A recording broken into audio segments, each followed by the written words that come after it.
बिस्मिल्लाहिर्रहमानिर्रहीम, अस्सलाम वालेकुम। मैं हूं शाहिद सकलैन। आप देख रहे हैं मेरा यूट्यूब चैनल, फेसबुक पेज। बहुत ही अफसोसनाक खबर आपके साथ शेयर करनी है। किस तरह जो है एक बेटे ने गुजरात में ये अफसोसनाक वाक़या पेश आया है कि अपने ही वालिद को जो है वो कत्ल किया, और कत्ल करने के बाद पुलिस ने उसे बड़ी मुश्किल से पकड़ा, और उसकी मशकूक हरकत की वजह से ये वाक़या क्या था, ऐसा क्यों हुआ, क्यों उसने बाप को कत्ल किया और ये सारा मामला कैसे पेश आया।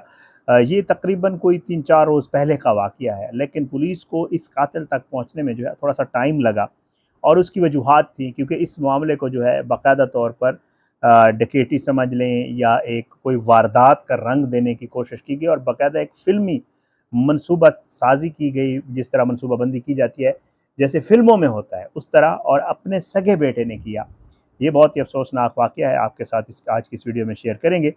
बहुत ही बेहतर बिज़नेसमैन थे गुजरात के, और चंद 2-3 दिन पहले पता चला कि जी उनको किसी ने गोलियाँ मारी हैं और गोलियाँ मार के कत्ल कर दिया है। वाक़या ज़ाहिर बात है, एक अमूमन जैसे पुलिस जैसे चीज़ों को फ़ॉलो करती है, पुलिस ने उसको फ़ॉलो करना शुरू किया उस वाक़ये को कि ऐसा क्या हुआ था। डेयरी फार्म था, उसके साथ जो है उनके सर में गोली मारी गई थी और उसके बाद उनका कत्ल किया गया था।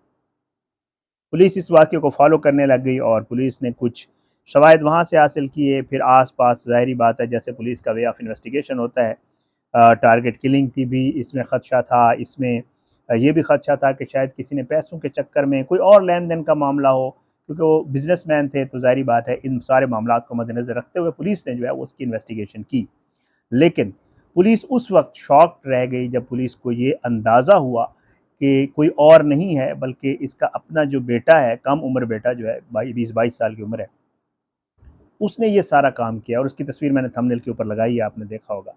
अब पुलिस ने जो है उसकी मशकूक हरकत की वजह से, आल्दो वो जब ये मामला हुआ वो जय वकुआ पे भी पुलिस के साथ पहुंचा, पुलिस के साथ रहा भी सही, फिर उसके बाद वालिद की तजहीज़ व तकफ़ीन भी होती रही, फिर रिश्तेदारों के साथ मिल के वो गम भी मनाता रहा। सब रिश्तेदार उसको भी, मतलब ज़ाहिरी बात है, अफसोस करते रहे कि आपके वालिद के साथ ये हो गया है, और वो प्रॉपर जो है इसकी एक्टिंग करता रहा। उसने किसी को फ़ील ही नहीं होने दिया कि ये किसी और ने नहीं किया, बस कि उसने खुद किया है। बहरहाल पुलिस जो है उन्होंने जियो फेंसिंग वगैरह की, और सारे मामलात जो है पुलिस ने जब चेक किए, तो पुलिस इस नतीजे पर पहुंची कि क्यों ना ये जो बेटा है इसको जो है इन्वेस्टिगेट किया जाए। पुलिस ने थोड़ा सा उसको पहले चेक किया, तो पुलिस को उसकी हरकत मशकूक लगी, और फिर उसके बाद पुलिस ने उसको इन्वेस्टिगेट किया। तो पुलिस ने जब उसको शामिल तफ्तीश करके उससे ज़रा पूछ गुछ की अपने तरीके से, तो उसने इसका एतराफ़ जुर्म कर लिया, और उसने बताया कि जी मैंने अपने वालिद को खुद कत्ल किया है। और ये गुजरात में जो है तकरीबन सारे लोगों को ये वाक़या पता है, क्योंकि वो एक मशहूर आदमी थे जिनका कत्ल हुआ था। उसके बाद जी पुलिस ने जब इसको गिरफ़्तार किया, तो इसने पुलिस को जो वजूहात बताई हैं वो बड़ी हैरानकुन है, और इन वजूहात के ऊपर मैं अक्सर व बेशतर बात करता भी रहता हूँ। इस तरह की वीडियोज़ में जिनमें इस तरह के वाक़यात होते हैं कि खुदा न ख़ास्ता किसी बेटे ने बाप को या बाप ने बेटे को, या इस तरह के जितने भी मामलात होते हैं, ये हमारी फ़ैमिलीज़ का ज़ाहिरी बात है, ये डे टू डे अफ़ेयर्स में और इन मामलात में आते हैं, तो इसलिए मेरी कोशिश होती है मैं इनका ज़िक्र करता रहता हूँ। बहरहाल जी, बाप के हवाले से जब बेटे से पूछा गया, तो उसने ये बताया कि जी बाप जो है कारोबार करता था, मुझे अक्सर बेशतर पैसे ज़रूरत होते थे। बाप जो है वो डाँटता था, मुझे बुरा-भला कहता था, साथ-साथ ये भी कहता था कि जी सारे लोगों के जो बच्चे हैं, वो काम करते हैं, तुम निकट्टू हो, किसी काम के नहीं हो, और तुम ना तो कारोबार में मेरा हाथ बटाते हो और ना ही कोई और काम, ना पढ़ने में तुम्हारे इतनी ज़्यादा वो है दिलचस्पी है। तो तुम्हारा जैसे घरों में अमूमन होता है, वालिदैन जो है वो नाराज़गी का इज़हार करते हैं बच्चों के साथ। तो वो कहता है जी मैं इस चीज़ से दिलबर्दाश्ता था। फिर वो कहता है कि जी मैंने इसका प्लान किया, और बाकायदा तौर पे मनसूबाबंदी के तहत जो है मैंने वो कहता है कि मैं उसी इलाके से जाके उसने कुछ चंद हज़ार रुपयों के एवज़ जो है वो असलहा लिया वहीं से ही। और असलहा लेने के बाद उससे जब पूछा गया कि आपने फिर वालिद को ये इतना इस तरह कैसे आपके ज़हन में आया? उसने कहा जी मैंने ये किया कि मैंने वालिद को कहा कि जी मुझे पेट्रोल के लिए पैसों की ज़रूरत है। तो कहता है कि जी पेट्रोल के पैसों की ज़रूरत है। वालिद ने कहा कहाँ हो? तो मैंने कहा जी डेयरी फार्म पे हूँ।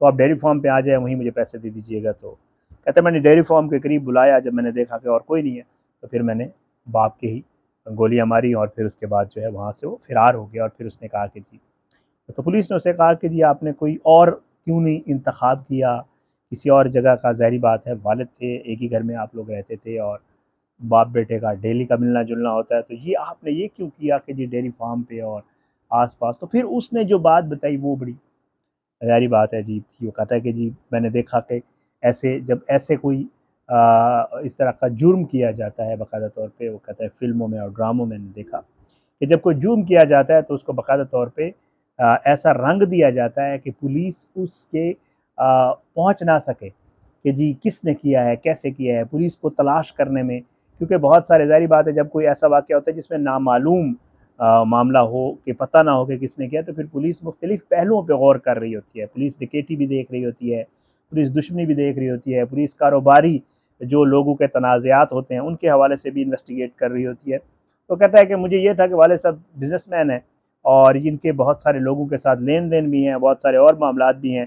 तो मैंने इसलिए ये किया कि जी पुलिस जो है वो किसी और मामले में उलझ जाएगी, उनको ये लगेगा शायद कि जी ये कोई और मामला है तो इस वजह से मैं बच जाऊँगा, मुझे नहीं था अंदाज़ा। लेकिन पुलिस ये बताती है वहाँ पे जो कि जी ये वो जैसे आप कहते हैं ना कि एक इंसान गिल्टी होता है, उसको पहले दिन से खुदा न ख़ास्ता जब वो कोई गुनाह करता है या कोई ऐसा काम करता है तो उसको अंदर से भी फ़ील हो रहा होता है कि मैंने ये किया और कहीं मैं पकड़ा ना जाऊँ। तो फिर उससे कुछ ऐसी चीज़ें सरज़द हो जाती हैं, वो कुछ ऐसे क्लूज़ छोड़ जाता है जो कि फिर डॉट्स को कनेक्ट करने में मदद देते हैं और फिर वो आसानी होती है पुलिस को उन चीज़ों को मिलाकर फिर उस मुजरिम तक पहुँचने में। तो पुलिस ये कहती है कि जी इसको जब भी मतलब हम जाते थे इन्वेस्टिगेशन के लिए, दूसरे लोग उसे पूछ-गूछ करते थे, ये भी साथ ज़ाहिर बात है बेटा है तो ये साथ होता था।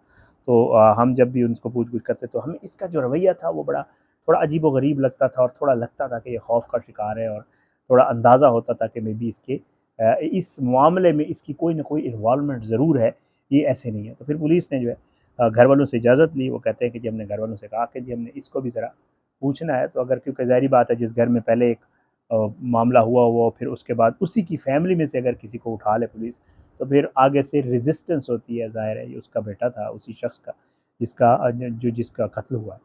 तो फिर पुलिस कहती है कि जी हमने इजाज़त माँगी, घर वालों ने आल्दो रेज़िस्ट किया बट उसके बाद जब हमने उन्हें बताया कि जी मामला है कि ये सॉर्ट आउट हो सकता है, हमें शक है तो आप प्लीज़ हमें इस पे हेल्प आउट करें। कुछ चीज़ें पुलिस कहती है कि हमने उनको दिखाई, तो फिर उन्होंने हमें इजाज़त दे दी और उन्होंने हमें इस चीज़ को इन्वेस्टिगेट करने के लिए कहा कि ठीक है जी, आप फिर इससे पूछ-गूछ कर लें। तो पुलिस ने जब पूछ-गूछ की तो ये जो नाखल्फ़ औलाद है, इसने फिर बताया कि जी, मैंने ही ये सारा कुछ किया और किसी और ने नहीं बल्कि जो एक मुअम्मा बना हुआ था कि इस बिज़नेसमैन को किसने ये सारा कुछ किया है, तो वो फिर सॉर्ट आउट हो गया, वो हल हो गया और पता चला कि इसने ये किया। बहरहाल पुलिस इसको इन्वेस्टिगेट कर रही है, अदालत में पेश भी किया गया है, उसको रिमांड वगैरह भी लिया है और पुलिस ये बता रही है कि जी इससे इसने बता दिया है जो आला कत्ल वगैरह था और बाकी जो चीज़ें इस्तेमाल हुई थी इस सारे मामले में। तो इसके हवाले से मज़ीद जो चीज़ें होंगी इंशाअल्लाह अगली किसी वीडियो में आपके सामने रखेंगे।